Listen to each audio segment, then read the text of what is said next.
Hello, good morning. We observe this week, October 12, Thursday to be precise, the 525th anniversary of the arrival of Cristobal Colon, a man we call Columbus, and a handful of European sailors to the shore of what to them was a new world. This event changed the face of human history forever, not because Columbus was the first person here, or even the first European here, but Columbus was the first European who told the story to other Europeans, the one who introduced the so-called New World to the Old World.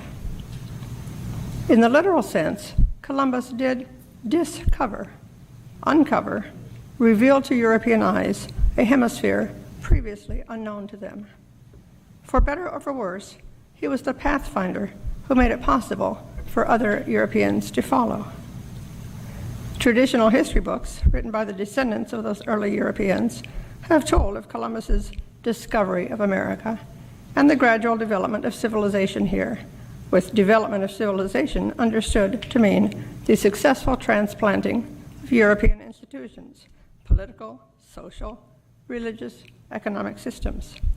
By these accounts, Europeans bestowed the blessings of civilization upon the heathens of the barbaric New World. Thus, Christopher Columbus has been honored, as in a song I still remember from the 4th grade back in the 1950s. Get ready. In 1492, Columbus sailed the ocean blue.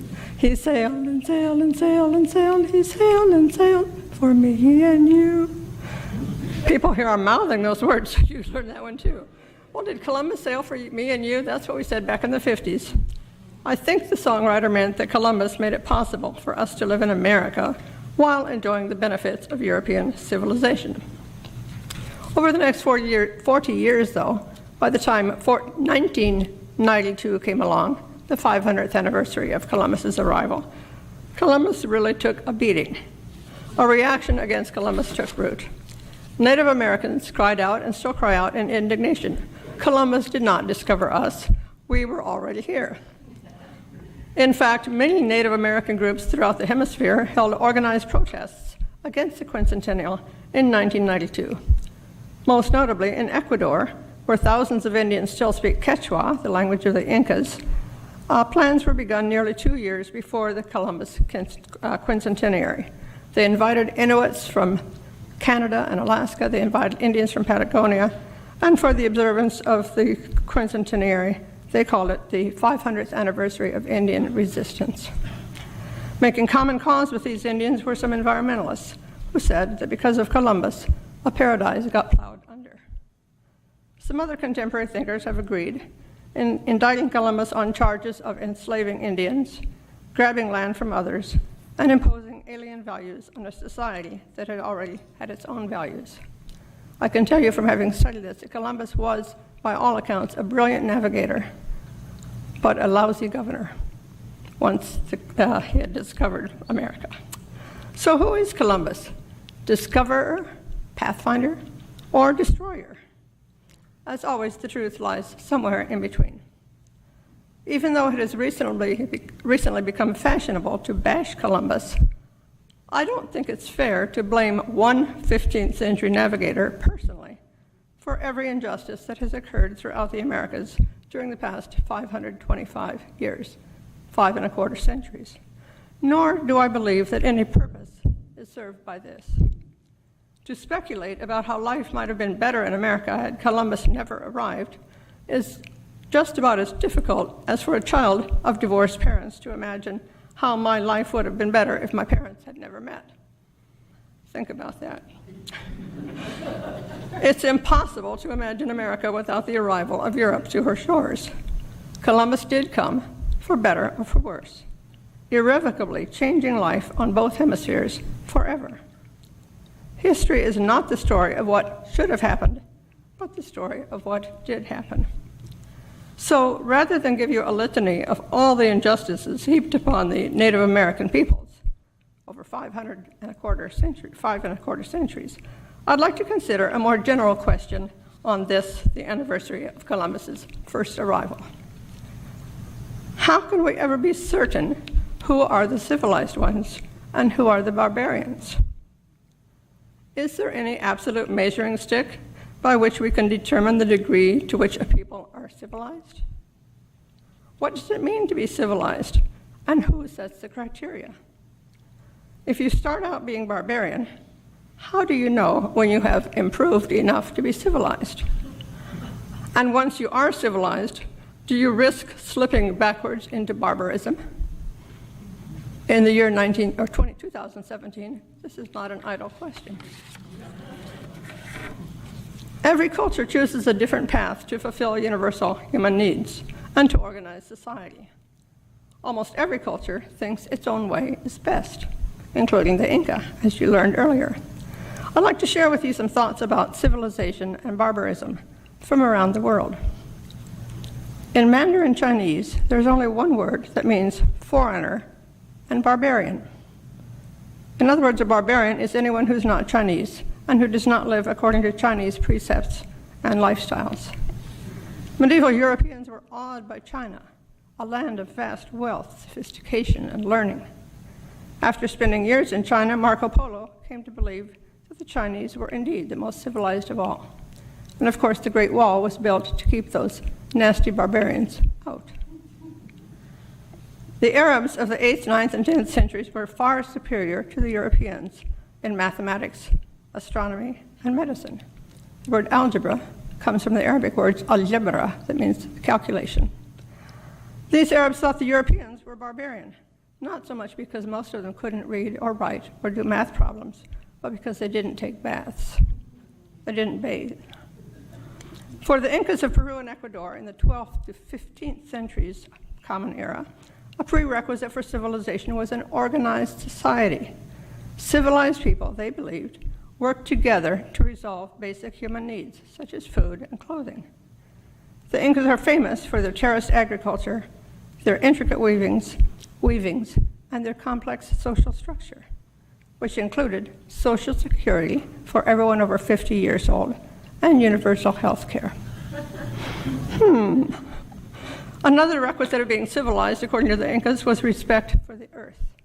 By this definition, we United Statesans might be considered barbaric by them. The Maya Indians of the Yucatan Peninsula of Mexico, in contrast to the Incas, did not place much importance on social organization. They lived in loosely structured city-states, and they had no empire at all. But by Inca standards, the Mayas likely would have been considered barbaric. The Maya creation myths stress personal qualities of the individual.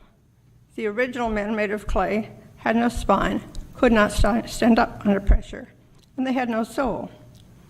The men of wood were too stiff, too inflexible, too unbending. The men of straw had no real weight or substance, and they created the sin of ingratitude. They failed to recognize their maker, and they failed to recognize their domestic animals and their utensils in the kitchen, so they were destroyed. The men of cornmeal had substance, they were supple and flexible, and they had soul. If you are what you eat, then the Mayas indeed were made of corn. An average family of 5 eats about 90 tortillas per day, or 14 per person. So civilization is defined in many different ways, according to the values and the priorities of people who make people of each culture. Now, in this century, the 21st century, we are no closer than before to having a universal definition of what is civilized and what is barbaric. In all too many cultures, barbarian continues to mean a person who does not behave like we do, or who does not believe like we do. Unlike the Chinese, we Americans do have distinct words for foreigner and barbarian, but we have a single word, alien, to refer to a person from out of space or a non-citizen of the United States.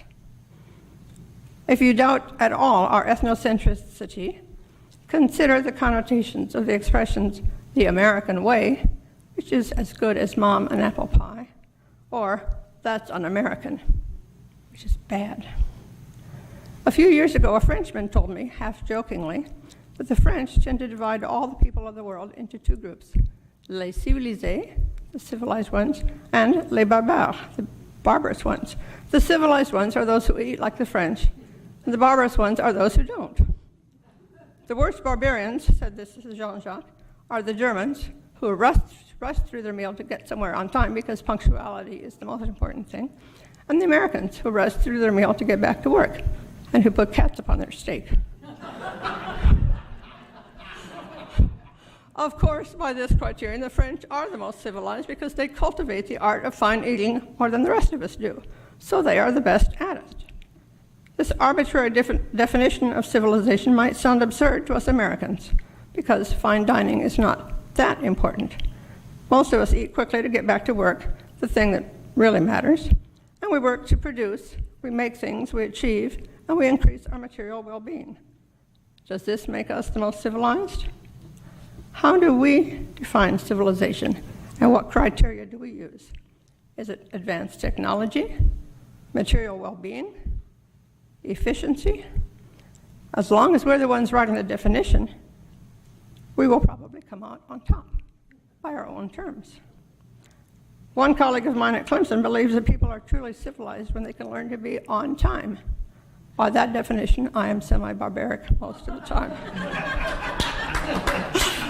The choir members are applauding to that.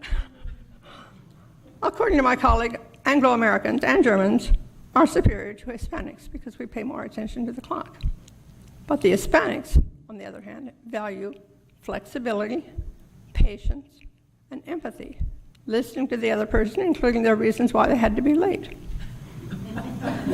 If you think that way, then people who leave one thing abruptly to go to something else to be punctual might be rude, abrupt, or non-empathetic. The United States is respected around the world for its advanced technology, its material well-being, and its military might. But by the definitions of some other cultures around the world, we often fall short in our efforts to be civilized. We could do a lot better job of nurturing each other. Our culture is one with an extremely high rate of personal violent crime. Think of Las Vegas. A high suicide rate among teenagers, a high rate of stress-related diseases for middle-aged workers, noted lack of care for the elderly, and our public health care is still behind that of many industrialized nations. If civilization implies respect and loving care of the elderly, we Americans often fall short. Maybe because we're obsessed with youthful appearance and uncomfortable with aging and dying. If civilization means creating a sense of well-being and self-esteem in all citizens, our high suicide rate among adolescents should be cause for concern. According to the American Indian, civilization implies a harmonious relationship between humans and the earth. We could do better in this area too. Who is to say what are the marks of a truly civilized people? It all depends on your point of view. Now let's see what happens when a culture with a superiority complex encounters another culture. If I assume that my culture is superior to yours, and if I want to civilize you, then I will have to persuade you or force you to do things my way. If Columbus was guilty of any sin, it was the sin of pride, in the form of cultural arrogance. Columbus and the Europeans who followed him assumed that their culture was superior. The European conquerors willfully destroyed Native American knowledge, forcibly supplanted it with their own, and declared that they had civilized the barbarians. Unfortunately, the history books are written by the winners, and civilization is defined by those who conquer. So those who are militarily strong determine the course of history, and they define civilization. So strong military gets extra play in descriptions of civilization, and being empathetic to the weak gets less. What did Europeans do in the 16th century America? The Europeans burned books, destroyed temples, killed medicine men, killed herbal healers. Did you know that 15th century Inca surgeons performed brain surgery? Did you know that the Mayas had such a good knowledge of eclipses that they predicted eclipses that have not happened yet? What other knowledge was contained in those Maya books burned by fanatical Spanish priests? This was maybe the only case in history where knowledge was willfully destroyed. Many secrets of the past have been accidentally lost, like how the Romans put together cement to build all their bridges and aqueducts. But in America, knowledge was intentionally destroyed, often resulting in ecological impoverishment of the earth. Dozens of foods indigenous to the Andes have disappeared because the Europeans declared them to be barbaric or unfit for human consumption. Who is to say that eating an iguana is more barbaric than eating a lobster? We cannot say that the world would have been better had Columbus never arrived, because that world is impossible to imagine. But we can say that the world might have been a better place if the Europeans who followed Columbus had learned from the American Indians, rather than destroying centuries of accumulated wisdom. Fortunately, the Europeans could not destroy everything. In fact, Columbus built a two-way bridge across the Atlantic that allowed culture to flow in both directions. Specifically, Columbus made possible the greatest botanical and biological exchange of all time. From the Old World to the New World came domestic animals: horses, cattle, pigs, chicken, wheat, bread from wheat, rice from the Orient, fruits such as oranges, coffee, and from the Arabs the sugar to sweeten it. Because of Columbus, life is different, even in the most remote areas. In the high Peruvian Andes, where Indians speak Quechua and honor the Inca god of the sun to this day, the greatest legacy of the conquest is not the Christian religion or the Spanish language, but rather the chicken and the pig. But the great exchange flowed in both directions. Foods that we associate with Thanksgiving, such as squash, corn, beans, yams, potatoes, would change the history of Europe, especially Ireland, forever. From the Americas came fruits previously unknown in Europe: pineapples, avocados, mangoes, tomatoes. How do you suppose the Italians managed before Columbus without tomatoes? The word tomato comes from the Aztec language, tomato, as does the word chocolate, xocoatl, in the Aztec language, nahuatl.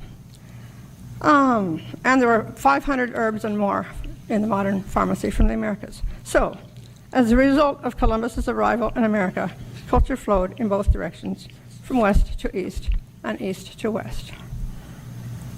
What can we learn now on this 525th anniversary of Columbus's first voyage?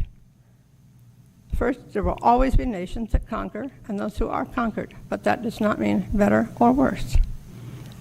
No matter how much one culture tries to smash another, both can benefit by mutual contact. Civilization can be defined in many ways that have nothing to do with wealth or power or technology or military might. I like to think of a civilized person as having certain personal qualities: compassion, empathy, generosity of spirit, and concern for the earth. In 2017, I sometimes wonder, is our country slipping back into barbarism?